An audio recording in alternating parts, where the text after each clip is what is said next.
Eu tenho certeza que você já ouviu falar do sistema 3-5-2. Mas será que você sabe exatamente como esse sistema funciona?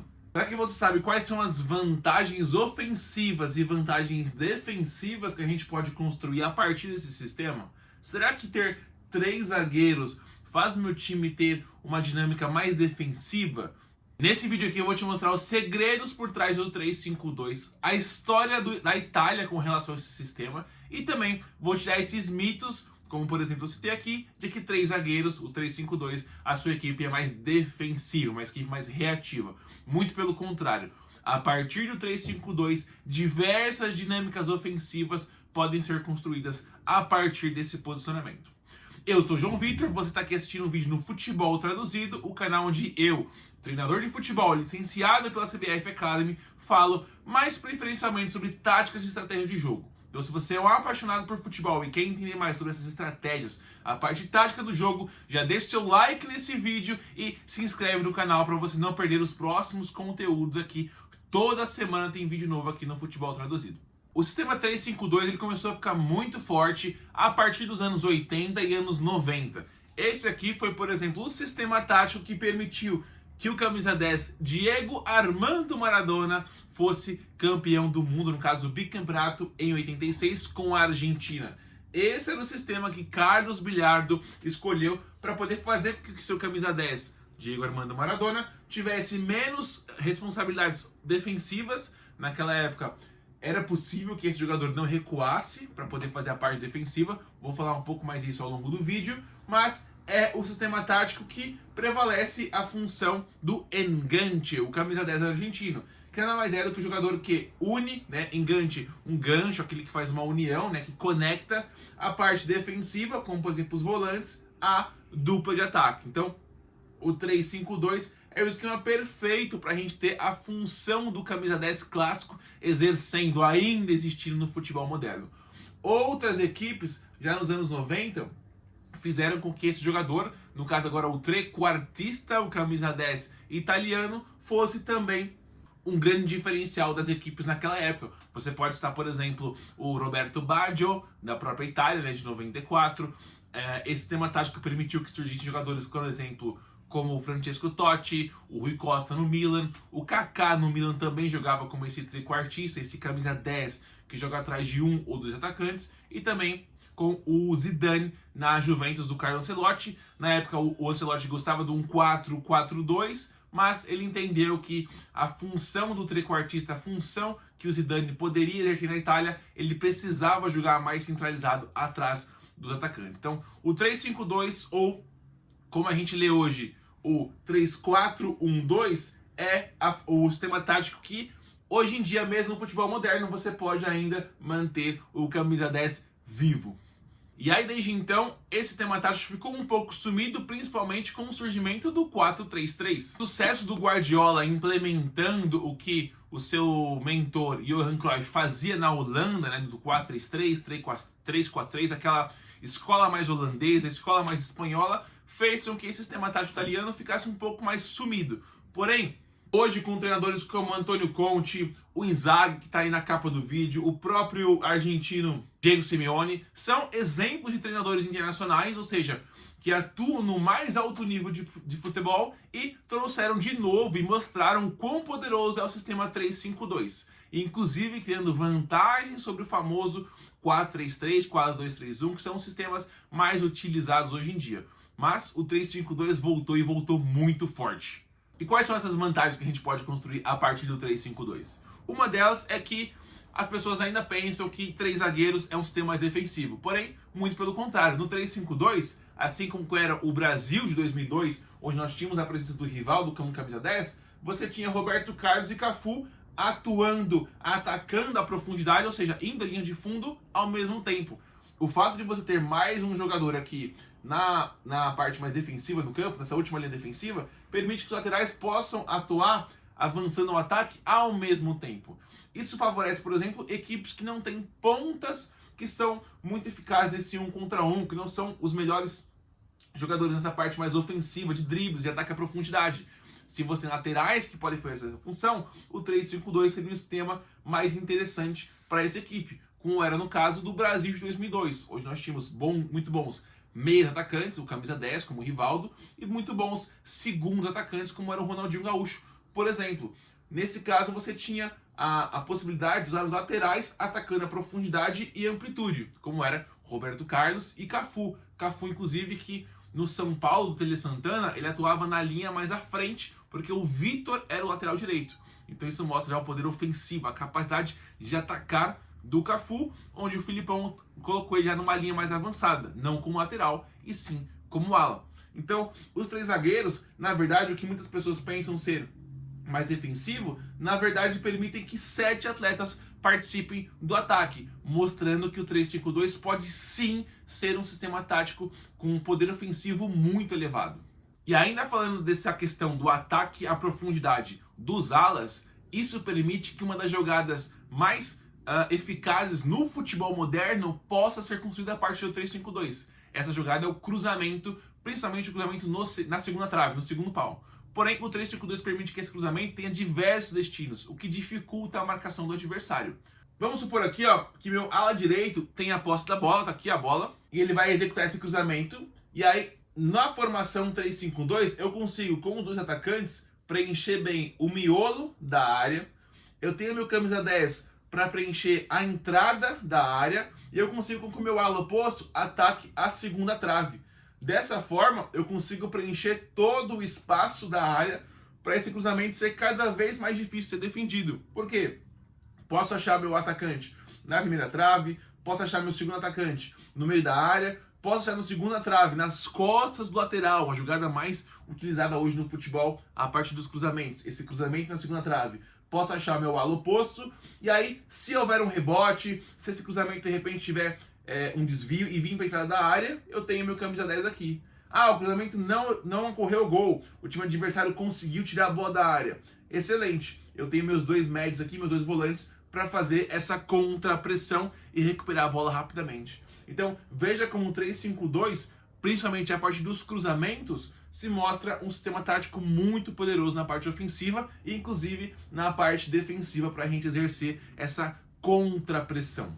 Além disso, eu citei bastante aqui sobre o camisa 10. Se uma equipe, de repente, não tem um camisa 10 ali, você pode exercer uma variação no 3-5-2 que, ao invés do 3-4-1-2, você pode jogar com um 3-1-4-2, colocando um camisa 5, um jogador mais de circular a bola, trocar a orientação do jogo, né? Trocar de corredor, uma marcação um pouco mais forte, e ao invés de um camisa 10 único, você jogar com 2 camisas 8. Dessa forma, a equipe fica ainda mais ofensiva, porque você tem 2 jogadores sempre atuando no entrelinhas. Vamos supor, por exemplo, a equipe azul jogando contra a equipe vermelha, que defende num 4-4-2. Na primeira fase de construção, 4 ou 3 contra 2, até 4 contra 2, com apoio do volante, fica tranquilo, fica fácil de bater essa marcação. Se essa pressão vem pelo meio, um jogador vai ter que saltar para fazer a pressão.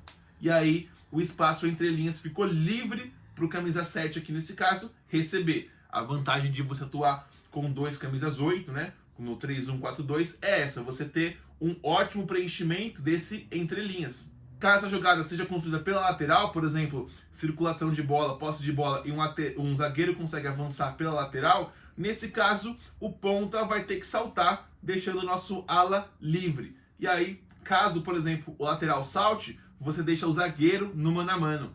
A vantagem de ter 2 atacantes é que, como diria, por exemplo, o Guardiola, o livro confidencial que eu mostrei a vocês no início do vídeo, é que 2 atacantes, principalmente se eles posicionarem nos meios espaços, eles podem fixar 4 defensores. E aí você cria vantagem numérica na primeira e segunda fase de construção, até que a gente consiga provocar o salto de um deles para gerar esse mano a mano. Então, já entrando aqui na parte defensiva do 3-5-2, eu mostrei que com as variações, né, 3-1-4-2 ou 3-4-1-2, você consegue criar vantagem ali contra o 4-4-2, principalmente na faixa central do campo. Outro sistema muito utilizado hoje na fase defensiva é o 4-2-3-1 ou 4-3-3. E o 3-5-2 também é capaz de criar vantagem a partir desse sistema na organização defensiva e também ofensiva. A principal vantagem aqui, a partir do posicionamento, é a questão de gerar dúvidas. Por exemplo, se o time adversário me pressiona com o atacante e os 2 pontos, eu faço 3 contra 3. Se essa equipe tem um goleiro que é muito bom com os pés, a gente já consegue criar vantagem nesse momento. Mas vamos pensar aqui sem utilização do goleiro. Nesse caso, como a gente também atua com um tripé de meio campo, como é o 4-3-3 ou 4-2-3-1, fica sempre no mano a mano. Porém, os alas vão ficar livres nesse caso e a dúvida é por questão dos pontas. Se pressionam os zagueiros e deixam o corredor livre para o ala receber, ou se fecha o ala e deixa o zagueiro livre para poder receber e avançar.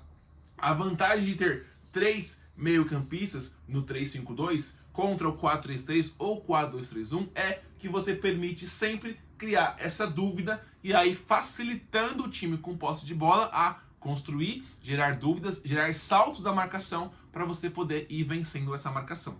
E aí esse sistema ele funciona tanto com equipes mais propositivas no quesito de jogo apoiado, ou seja, toques de bola, como eu acabei de mencionar, de você ir atraindo a marcação e, por exemplo, usando o recurso do terceiro homem. Por exemplo, se o ponta pressionou o zagueiro, o ala ficou livre, mas essa linha de passe está fechada, eu posso linkar com um meia que já deixa de primeira para o ala receber. Ou seja, o posicionamento muito bem racional dos espaços do 3-5-2 permite que as dinâmicas de terceiro homem possam existir, possam acontecer e com isso você bater a pressão do adversário.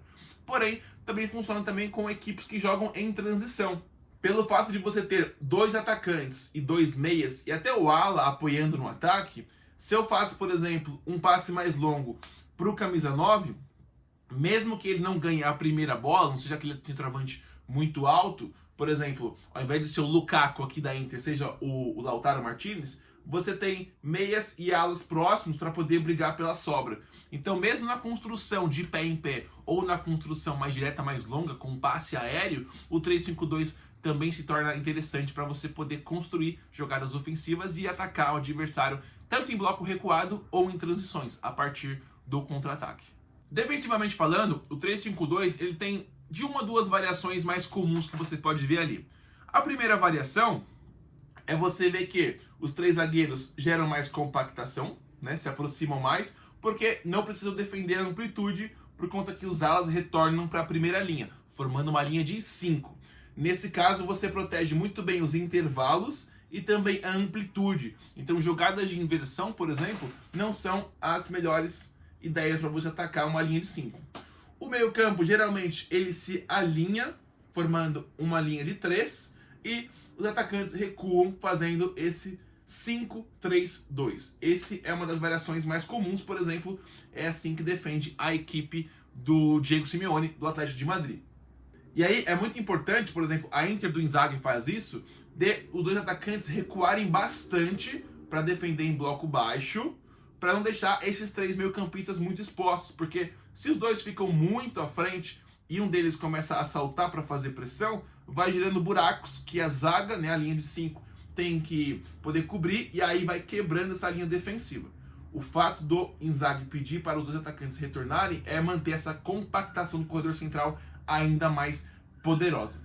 Outra variação que pode surgir aqui é, ao invés de defender em linha de 5, você defender em linha de 4. E como isso funciona? Vamos supor que a bola tá aqui desse lado aqui, ó, com o lateral esquerdo, o ala esquerdo da equipe vermelha.